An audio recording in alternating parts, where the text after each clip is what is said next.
Mi ex esposa me engañó con un compañero de trabajo. Un día, durante un incendio en su empresa, fui yo quien la salvó mientras su amante huía cobardemente. Ahora quiere volver conmigo. Pero lo que ocurrió después fue peor que la traición. Jamás pensé que mi vida se torquería tanto por una persona que conocí en un pasillo de la universidad. Me llamo Javier, tengo 33 años y esta historia comenzó hace más de una década, cuando conocí a Laura, una chica un año menor que yo, estudiante de administración en la Universidad de Valencia. Yo cursaba ingeniería informática.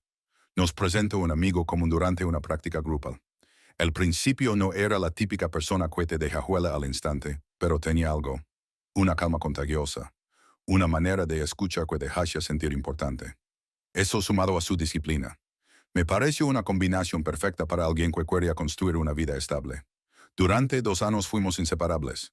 Estudiábamos juntos, compartíamos proyectos, pasábamos tardes en bibliotecas y cafés, y sin darme cuenta, se convirtió en parte esencial de mi rutina. Al graduarnos, ya sabíamos que queríamos dar el siguiente paso. No hubo anhelo ostentoso ni declaración de película. Fue una decisión práctica, casi lógica. Si nos casamos, y así lo hicimos. Nos mudamos a un piso pequeño cerca de Benimaclet, alquilado pero suficiente para empezar. Yo comencé a trabajar por cuenta propia como técnico de redes, servidores y mantenimiento informático para pymes en Valencia y alrededores.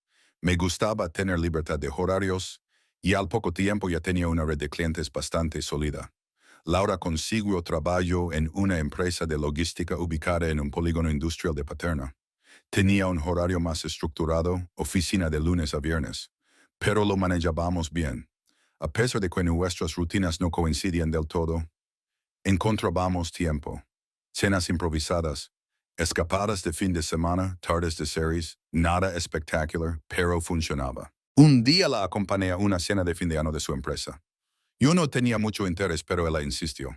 Estando allí, conocí a uno de sus jefes. Al saber a qué me dedicaba, me preguntó si hacía soporte de redes corporativas. Le dije que sí, me pidió el número y no pensé más en él. Meses después, me llamaron para revisar su sistema de cableado. Era una intervención puntual, pero terminó convirtiéndose en un contrato fijo de soporte técnico. Así fue como terminé trabajando. Ocasionalmente, en la misma empresa donde trabajaba mi mujer. Aunque parezca extraño, casi no nos cruzábamos. Ella estaba en administración, yo en el área técnica. Nos saludábamos de lejos o ni siquiera sabíamos si el otro estaba en el edificio. Nada fuera de lo normal. Seguíamos haciendo planes. Pensábamos cambiar de coche, tal vez mudarnos a un sitio más grande, incluso hablamos de tener hijos. Yo creía que estábamos en un buen momento. No perfecto, pero estable. Eso era lo que pensaba, hasta que todo cambió con un simple error de calendario. Una mañana, una empresa con la que tenía cita me canceló la visita con muy poca antelación. Ya tenía el equipo en el coche y no quería desperdiciar el día. Así que decidí adelantar una revisión en la empresa de Laura. Tenían un problema de red menor y estaba en la lista para la semana siguiente. Así que me venía bien. Le llegué, saludé al personal de recepción como siempre y vaya directamente al sótano, donde estaba la sala de servidores. Pasaron un par de horas. Estaba concentrado, reorganizando cables, ajustando configuraciones. Cuando necesité unos adaptadores específicos que no estaban en la sala técnica, pedí que me los trajeran desde el almacén del segundo piso. Pero me dijeron que no había nadie disponible, que si quería podía subir yo mismo. Tenía acceso autorizado, así que no dudé. El almacén era grande, con estanterías metálicas por todos lados. Apenas entré, escuché unas risas ahogadas. No le di importancia al principio, pero luego escuché murmullos y pasos. Avancé con cautela entre las filas y lo vi. Ali estaba en Laura y un hombre que no conocía. No era un beso casual, era un momento íntimo intenso. Se abrazaban como si no existiera nadie más en el mundo. Me quedé inmóvil. Fue como recibir un golpe seco al estómago. Ellos también me vieron. El tipo se apartó de inmediato. Laura se quedó paralizada, con la boca entreabierta, sin saber qué decir. No hice escándalo. No grité, no me acerqué. Simplemente me di la vuelta y me fui, pero por dentro me estaba rompiendo. El tipo se llamaba Sergio, lo descubrí más tarde. Trabajaba en operaciones y, según me dijeron después, no era la primera vez que se media con mujeres casadas. Informé del incidente a la empresa. esperando al menos una reacción. Nada, apenas una advertencia informal. Como yo era autónomo, no tenía fuerza para exigir sanciones.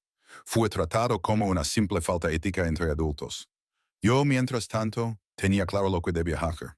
No quería explicaciones ni disculpas ni loros. Le pedí el divorcio. Cuando le dije a Laura que quería el divorcio, no se lo esperaba. Me miro con una mezcla de rabia y sorpresa, como si la culpa fuera mía. Intento justificar lo que había hecho, que me había distanciado, que estaba demasiado centrado en mi trabajo, que ya no la hacía sentir deseada. Y la frase que nunca olvidaré: Sergio me hace sentir viva algo que tú ya no haces. No discutí, no quería entrar en ese juego. Solo le dije que no había vuelta atrás, que cada quien siguiera su camino. No teníamos hijos ni bienes importantes en común, así que el proceso legal fue rápido. Se fue a vivir a un pequeño piso cerca de su trabajo. Y yo me concentré en mi rutina. Costo, pero me acostumbré. Me enfoqué en trabajar más. Ampliar mi cartera de clientes. Ocupar la mente en todo lo posible para no pensar en ella. Durante esos primeros meses, no tuvimos contacto, ningún mensaje, ninguna llamada. Me pareció lo mejor. Pensé que había quedado esa etapa. Sin embargo, unos 8 meses después, recibí una llamada de su empresa. Tenían problemas de red nuevamente y necesitaban que alguien lo revisara con urgencia. Dude, era un contrato estable. Uno de los que me daba ingresos fijos cada mes. Acepté, con la condición personal de mantener todo estrictamente profesional. Entrar, hacer mi trabajo, salir.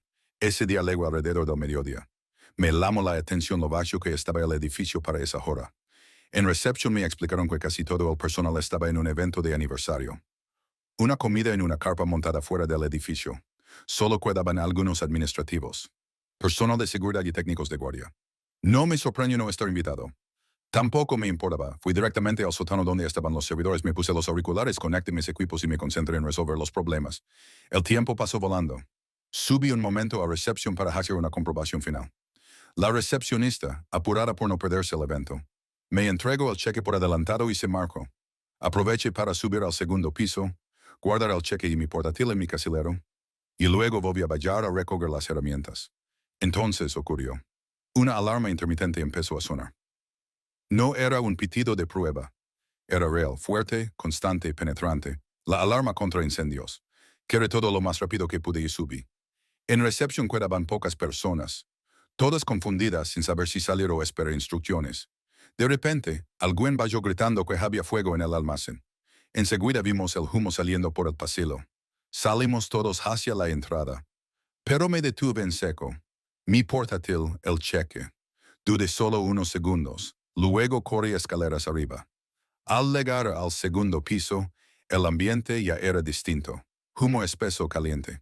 Me tapé la cara como pude, abrí el casillero, agarré mis cosas. Me colgué la mochila y me giré para salir. Pero el pasillo ya era otro. El fuego se extendía rápido. El aire quemaba al respirar. No veía con claridad. Entonces ocurrió algo inesperado. Entre el humo, alguien me empujó. Un hombre venía corriendo desde el almacén y me miró paso de largo directo a las escaleras. Me pareció familiar, pero no lo reconocí en ese momento. Y justo cuando me disponía a correr tras él, escuché un grito. Una voz femenina, pidiendo ayuda. Me congelé y volví a escucharla, era más clara esta vez. Venía del almacén, el cuerpo me pedía salir corriendo. Pero algo en esa voz me obligó a girarme. Corrí hacia el almacén. Las puertas estaban abiertas y lo que vi adentro era un infierno. Estanterías ardiendo, humo por todos lados, pequeñas explosiones. Grité, tratando de localizarla. La voz respondió. Avancé como pude, agachado, con la camiseta sobre la boca, sorteando cajas, esquivando fuego. Y tal y estaba, Laura tirada en el suelo, entre escombros, el tobillo torcido, el rostro cubierto de holen, los ojos fuera de sí. Al verme, rompió a llorar. Intentó ponerse de pie, pero no podía. Decía que se había tropezado al intentar salir. Me miró como si acabara de ver a un fantasma. Yo no dije nada, solo la agarré del brazo y empecé a sacarla de allí.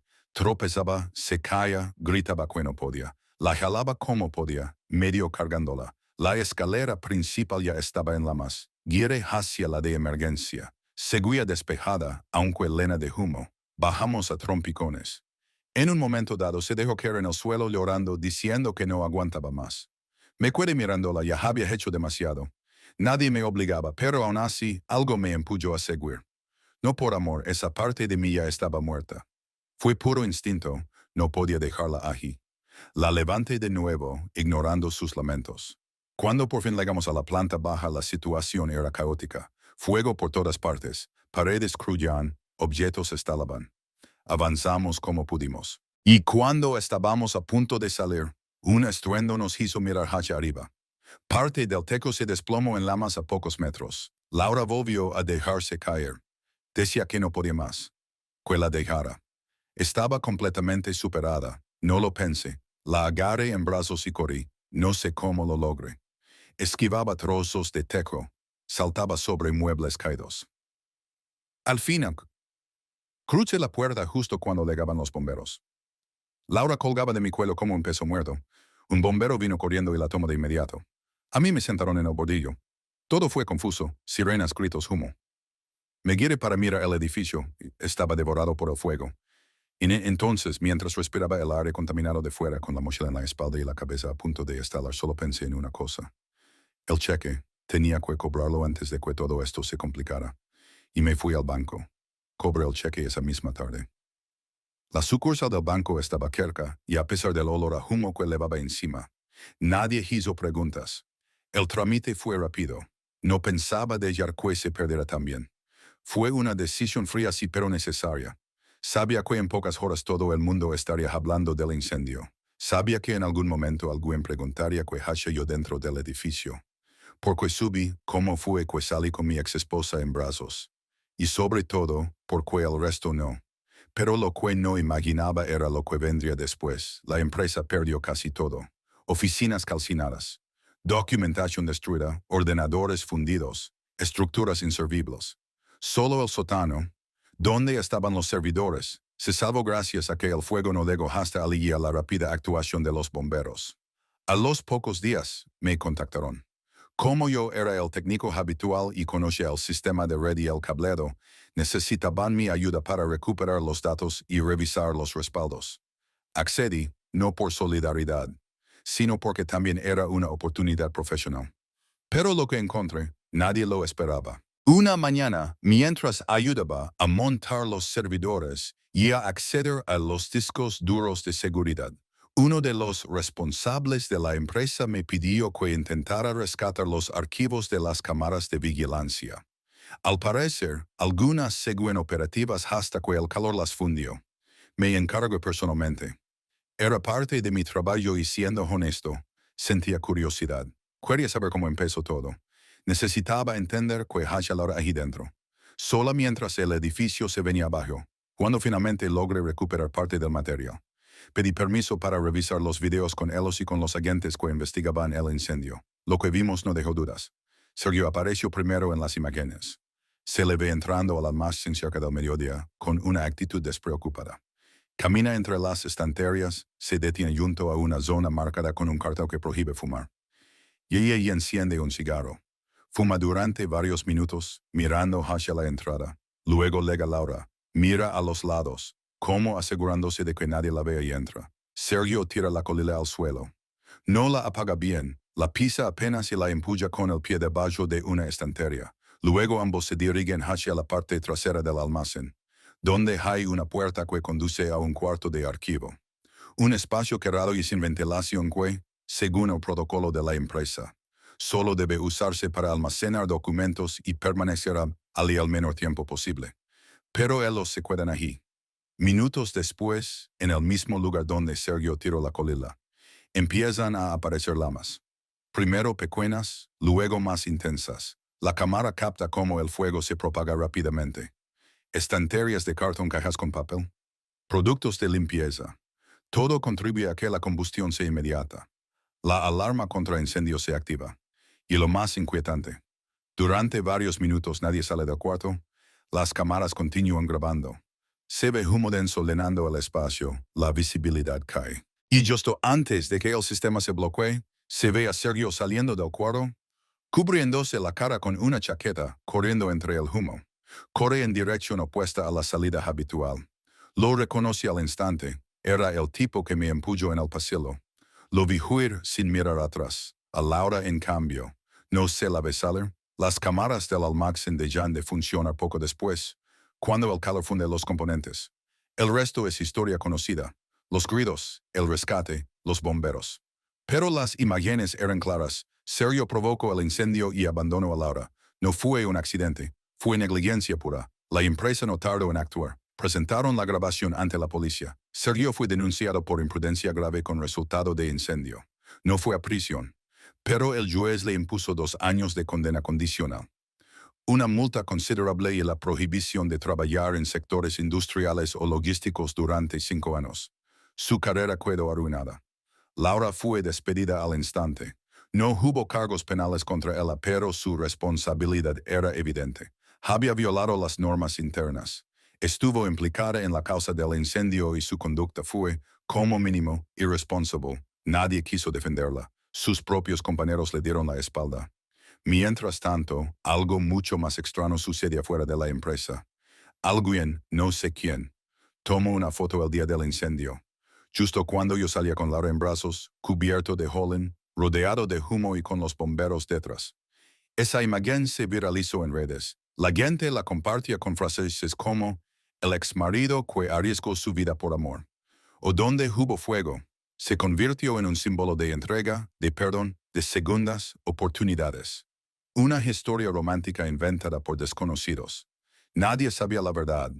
Nadie preguntó. Nadie imaginó que todo fue consecuencia de una aventura laboral y de una colilla mal apagada. La narrativa ya estaba escrita. Yo era un héroe. Y Laura la mujer que había sido salvada por amor. Nada más lejos de la realidad.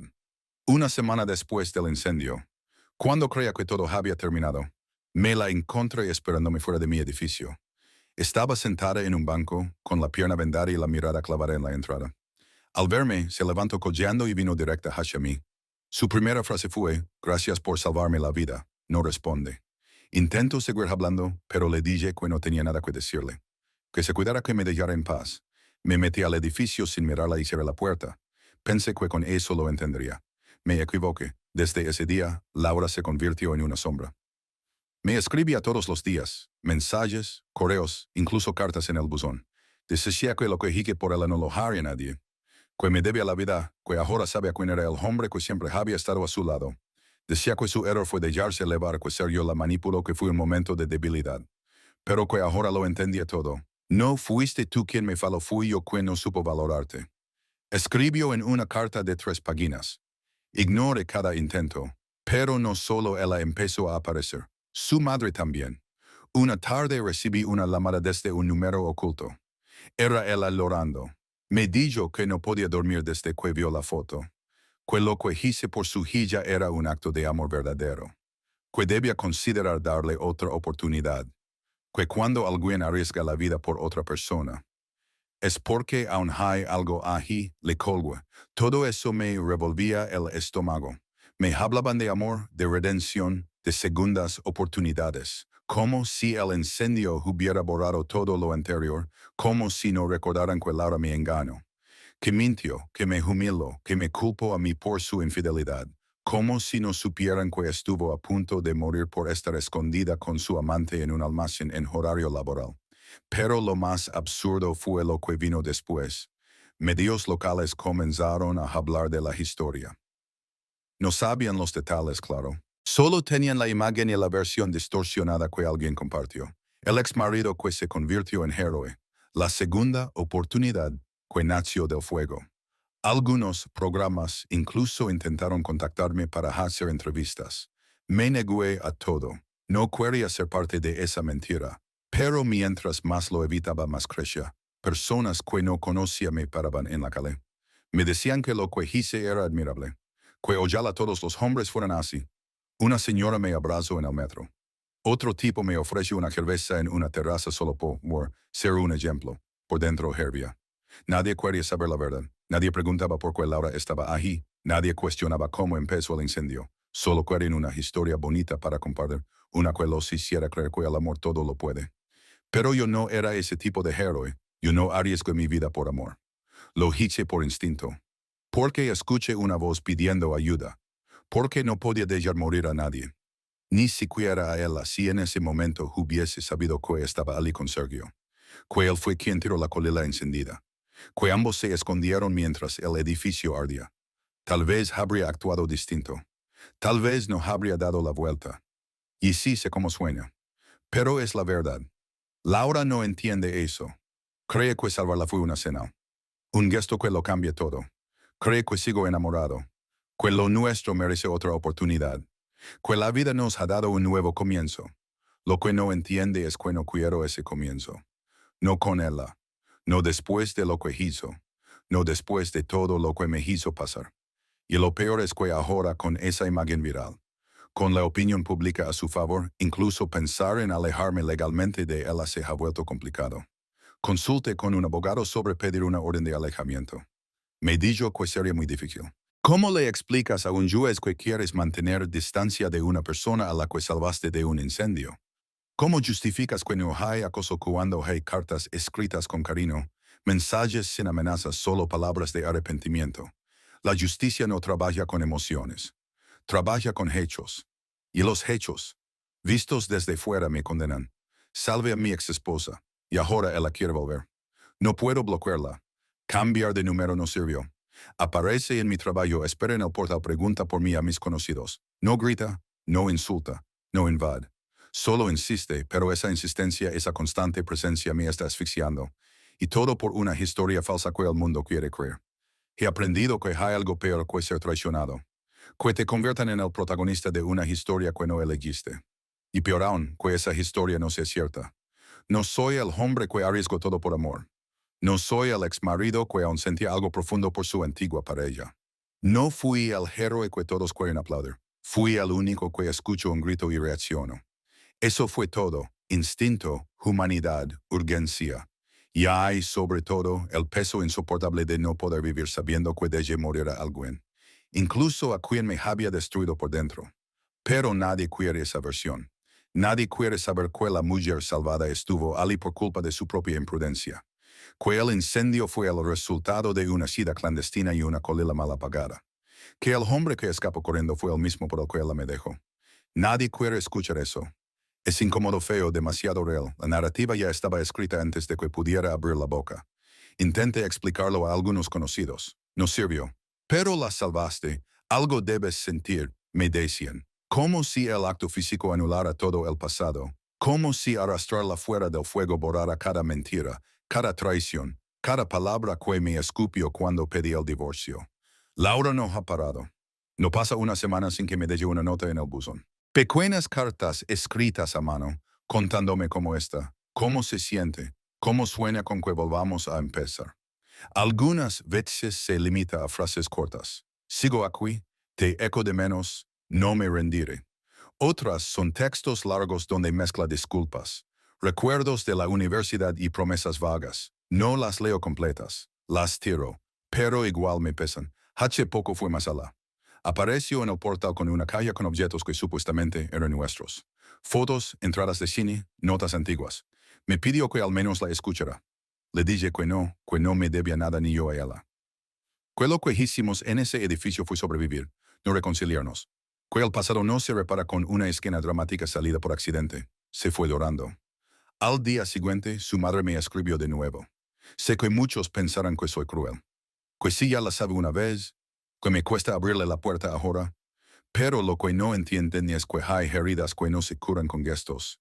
Que salvar a alguien de las llamas no significa que volver a vivir con esa persona.